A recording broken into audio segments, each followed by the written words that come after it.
Tonight, the armed forces, which are in a somewhat parlous plight. In a defence exercise this morning, the 4-minute warning was 56 minutes late, owing to British summertime. In the past year, the British Army has been reduced by 20,000. The United States Army has been increased by 100,000, and the Greek Army has raised its uniform 3 inches above the knee. We're having to cut down our commitments in 2 main areas, east of Suez and west of Suez. Britain has, however, decided to quit the rocket race. Instead, we're selling our latest model to Japan, and in 3 months' time, we're going to be able to buy as many copies as we want at only a quarter of the price. So what is a primitive atom bomb? I mean, do you detonate it with a club, or does it run off Cala gas? The odd thing is that bombs or no bombs, war somehow just doesn't seem so threatening now as it did, well, not very long ago. What is the code name for tonight's operation? It's Paper Tiger. Good, good. Now you ask me one.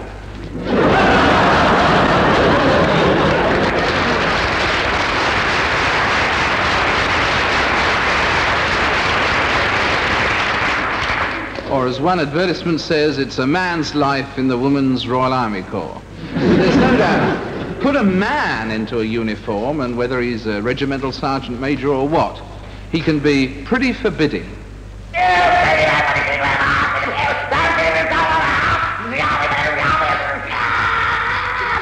I see. How long has this been going on?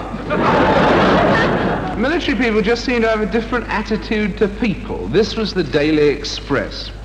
It will probably be 4 or 5 years before either the Russians or the Americans have accumulated a sufficient stock of missiles with a range of 5,000 miles. To start a war with anything less than this would be folly. Many a man is still willing to shed his last drop of blood for his country.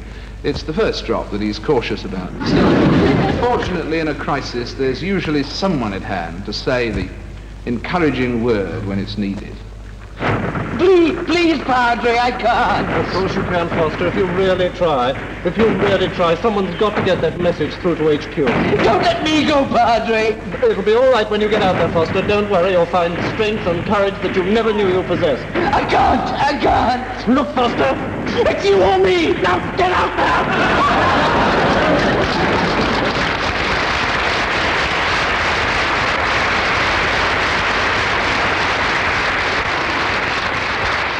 There's also a great emphasis in the forces on hygiene. 2 soldiers were standing looking at one of those posters you may remember which said, "Is an hour of pleasure worth a lifetime of regret?" And one of the soldiers turned to the other and said, "How does he manage to make it last an hour?" Traditionally, the one place that the forces don't care about hygiene in every traditional story about them is in the kitchen. One of the team who was in the services thought he was getting a slice of brown bread, but it turned out it was just white bread that hadn't been dusted. And his cheese was so strong it kept eating his bread. He was last seen in the larder wrestling with 6 mice. Of course, children get a lot of their knowledge about war from these American films that show how America won everything from the Battle of Britain to the War of Jenkins' Ear.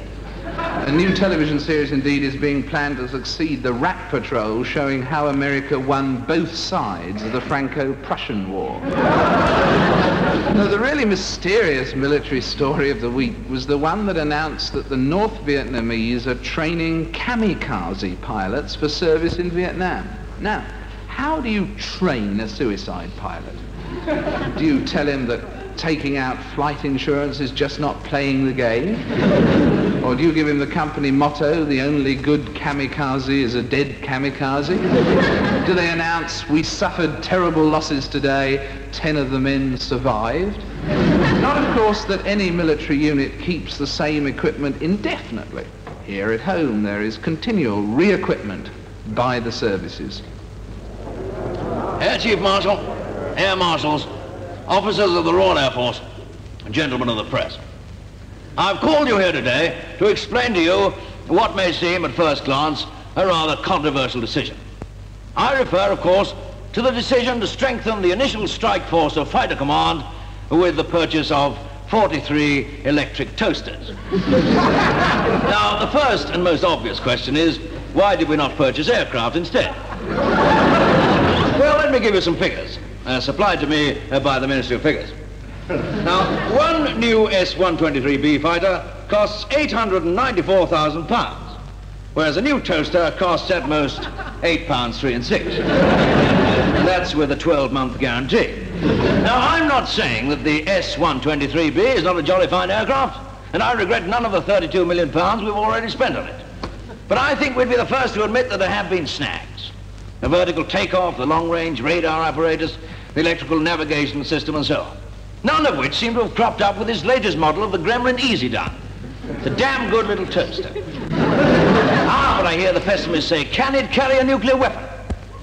Well, the answer, of course, is no. Of course it can't carry a nuclear weapon. No one in their right mind is going to expect a toaster to be able to carry a nuclear weapon. Not even the Arco Toast Grill-O-Matic is capable of carrying a nuclear weapon. But what it can do is toast. Brown, crispy toast. Unfortunately, we don't yet know the effect that a large-scale toast attack would have on the enemy. But let me tell you this. Toast without butter or marmalade can be pretty unpleasant. Now, this isn't going to mean the end of the RAF as we know it. We're still going to need men, well, certainly a man, skillful and experienced enough to operate the new toasters. Then, of course, we shall need some plates. Now, one final point. We can't pretend that toasters are going to solve all our problems. We're still going to need supersonic fighters capable of intercontinental defensive strike action with nuclear payloads for Farnborough Air Show.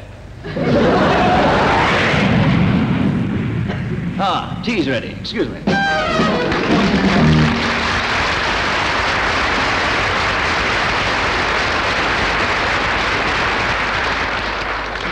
Mr. Ronnie Barker, who was decorated by Field Marshal Montgomery on Christmas Eve, 1944. They couldn't get a tree. Military men have to be pretty insensitive to what other people think of them. One admiral revealed that he had a rather tasteless tattoo on his chest, but when it was cleaned, a Goya was found underneath. Another sailor has the whole of the British Navy on his elbow, and one man in the RAF has a picture of part of a flypast on his back, ending with the words, "To be continued on aircraftsman Pollock."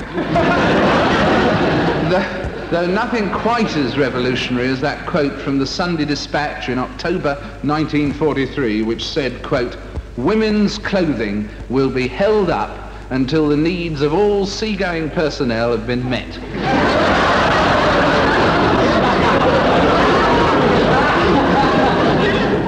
It would do wonders for recruiting today. You wouldn't get that sort of thing in the army, though. People like the Guards know that they've got a centuries-old tradition of dignity and that they must maintain it.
Mr. John Cleese, possessor of an amazing war record, I'm going to hang out the washing on the Siegfried line sung by Maria Callas and the Big Ben Banjo Band. Not that all soldiers are politically naive. In most foreign countries, indeed, they take over the government about annually. In Vietnam, the people are being introduced by the military to the idea of democracy and free elections gradually, starting with the Eurovision Song Contest. Perhaps it's this sense of mission that makes people so anxious to join up, or perhaps it's just the chance of becoming an officer. Well, sit down, Perkins, sit down. So, you're interested in becoming an officer, are you? Well, I've thought for a wee while now I should have my name down the list. What a funny way to talk. You don't really talk like that, do you? Surely we can't talk, sir. I couldn't understand you at all when you said you only have you put down the list to be considered as a lawyer. Sorry, sir, I couldn't make out what you said there. You want to be an officer. Jolly, jolly good. Now, first things first, where did you go to school? I had a private tutor, sir. Oh, where did your father go to school? Eton. Eton. Eton and Harrow. Eton and Harrow College. Well done, Perkins. You had an Eton daddy, did you? That's jolly, jolly good. No trouble there. Now, what games did you play at Eton? I wasn't there, sir. My father was. Oh, well, what games did your father play at Eton? The Eton Wall game. Mm-hmm. Conkers. Cricket and football. And he played Widow Twankey in the pantomime. Yeah, must have been jolly good. Now, why does your father want to become an officer? He doesn't. He's dead. Yeah. But if he's dead, he can't become an officer, even if he has been to Eton. I mean, we've got to draw the line somewhere, you know. He would just talk about it all. Yes, of course he would, sir. Yes, of course he would. Well, now, let's go on then. You see, the great thing about this is that you don't suffer from the same handicap that your father does. No. Vis-a-vis death. No. All right, then. Now, continuing, school games, religion. Agnostic. Right? C-of-E. Leadership. We've got a test question here to see if you're a natural leader of men, Perkins, okay? Yes, sir. Standing ready? Right. Test question on leadership coming up. Perkins, are you a natural leader of men? Yes, sir. Jolly good. Full marks. Absolutely sailed through that one. Now, other qualities for officers. Courage, initiative, strength of character, tenacity, ability to think quickly. Guts, this can't be for officers. Must be for sergeants. Oh, no, you only need one of them. Yes. Which one?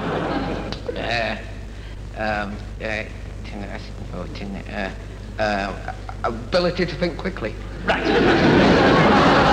Now, test question on ability to think quickly coming up. Right. You're behind enemy lines, in a trench, after dark, pitch black, and what would you do if the bogeyman came to get you? The bogeyman? Yes. I'd tell him to go away. Jolly good. Well, let's got rid of him. Bye, bogeyman. Now, the special question for officer material. Perkins, how would you say it's a broad, bright moonlight night tonight? It's a broad, bright moonlight next to next. Bad luck, Perkins. Well, bad news, I'm afraid, Perkins. The big handicap vis-a-vis your becoming an officer is, in fact, that you are common. There's what I can do about that, so I'm afraid I can't make you an officer. But here's a sweet.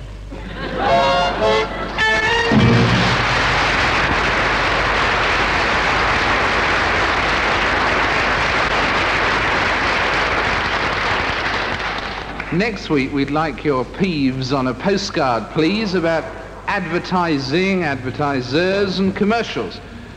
This week, your peeves on the armed forces. Mr. C.R.W. Miles of Brighton had a sergeant who told him to water the garden. When he informed him that it was, in fact, raining at the time, the sergeant said, "All right, then, put your Mac on." Understandably, several people were rather choked about the fact that after 30 years of army service, they have to pay a third of their pension back to the government in income tax, as it's classed as unearned income. John Colby says he had a guards officer so stupid that even his fellow officers noticed it.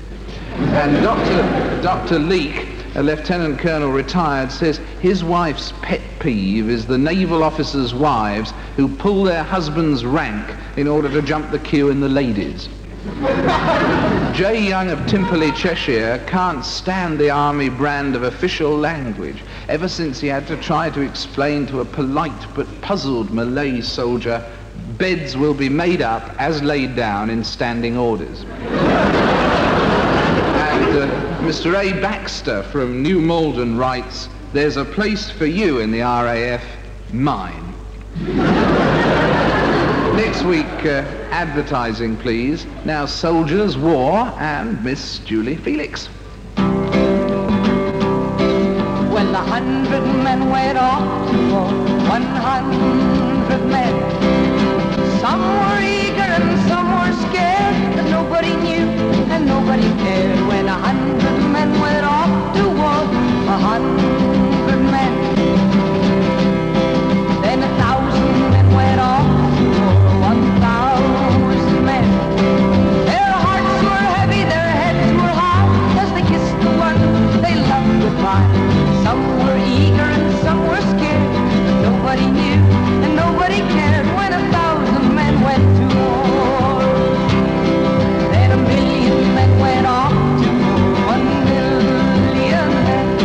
Now a few folks said that it wasn't right, and a few said prayers in their beds at night. For the heart so heavy, the head so high, kissed the ones they loved goodbye. Some were eager and some were scared, a few now knew and a few now cared. When 1,000,000 men went off to war, 1,000,000 men. Then all mankind went off to war, yes, all mankind. Well, the people fought and the people cried, the people prayed but the people died. We're like a flood through every street and mixed with the mud of 1,000,000 feet. Well, all now said that it wasn't right, prayed as one to the starry night. Their hearts were heavy as they watched the sky, kissed the ones they loved goodbye. None were eager and all were scared, now they knew that they should have cared. When 100 men went off to war, when 100 men went to war.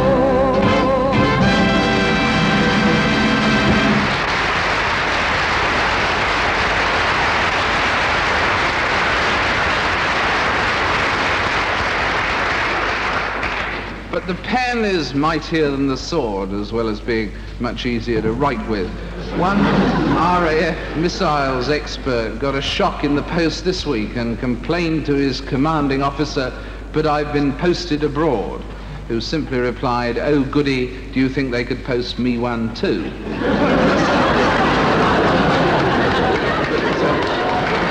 But still one comes back with the basic problem. Why on earth do we spend £2,000 million a year on defence to protect the country when anyone who wants to eliminate us can do it whenever he likes with germs, poisons, or 101 other methods? The point is the armed forces know that, so instead of tailoring their resources to meet the dangers, they now do the opposite, and they tailor the dangers they tell us about to whatever resources they've got. They've got bombers with a 2,000-mile range. All right, then, they say, the danger to Britain is an attack by hostile countries within 2,000 miles of our bomber bases. It's just this curious difference of attitude. One well-known general was looking at a new hospital. Just think, he said, for the cost of only 10 of these, we could have had a Polaris missile. But things are not as bad as they sound. Indeed, the RAF now has a plane that can get halfway to Russia before it becomes obsolete. Though, of course, while weapons may change, the armed forces planning remains the same concise, taut instrument it was in 1944. Well, I'm sorry to get you indoors at such a lovely day, gentlemen, but this is a matter of national importance. The French invasion is on. Oh, jolly good. Jolly good. Now, the PM has asked me as CNC SAZNATO acting to organize the whole shooting match, as I have wide experience of fighting in France and as it's my birthday. Now, D-Day is Sunday. Sunday? Yes. Oh, I've got some people coming over on Sunday. Can't you put them off? Well, I've put them off twice already. How are you fixed on Friday? Oh, Friday's all right. I'm free Friday afternoon. Look, Mule Pleasure, this is going to be the greatest invasion the world has ever seen. I do think we'll have to set a whole day aside for it. Okay, right. All right, then. So, what about Friday? What about Thursday? That's a better idea. Thursday. So D-Day, therefore, if we take it on Thursday, becomes D-Day minus 3. Yeah. All right, then. Oh, look, I've written Friday down now. All right, then let's stick to Friday. All right, Friday. Right. Now, on Friday, the entire Army, Navy, and Air Force will assemble at Dover. Time? 11:30 for 12 o'clock. Green keys before we start, you know. Battle, formal invasion. Supposing it's raining. What? Well, I'm not sending my ships out in the wet. Well, let's make D-Day the first fine day after D-Day minus 3. Now, we'll call that F-Day for fine days. F-Day, yeah. So F-Day equals D-Day minus 3 plus X, where X equals the number of rainy days. Supposing it rains on F-Day. But F-Day is the fine day. That's a good idea. Yeah. Now, here's the plan. I thought that was the plan. Over here is England. Yeah. Over here is France. Yeah. Now, that about covers everything. Any questions? No, this is obviously going to be a job for the Navy, so I shall put my fleet there. That's the Black Forest, Admiral.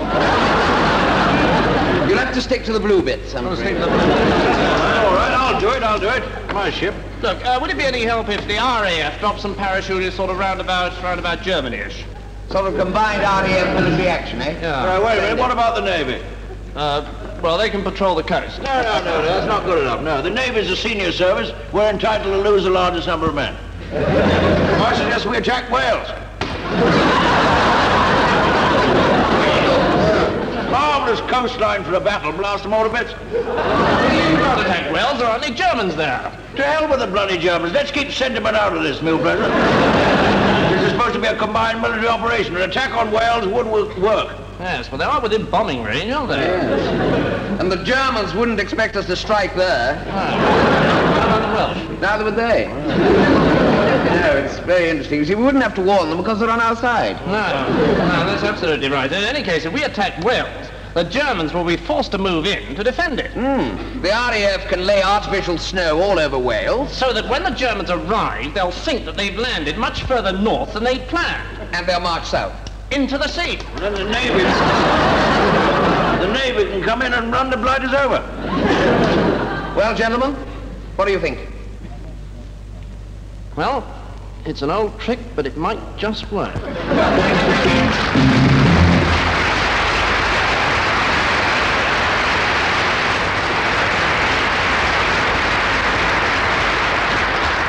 And that's the armed forces, really. Times have changed, needs have decreased, but the costs go on increasing. Still, there is one solution that could solve our problems of defence costs and currency in one fell swoop that was suggested to the government today. Bring the soldiers back from Europe and arm the tourists. Good night.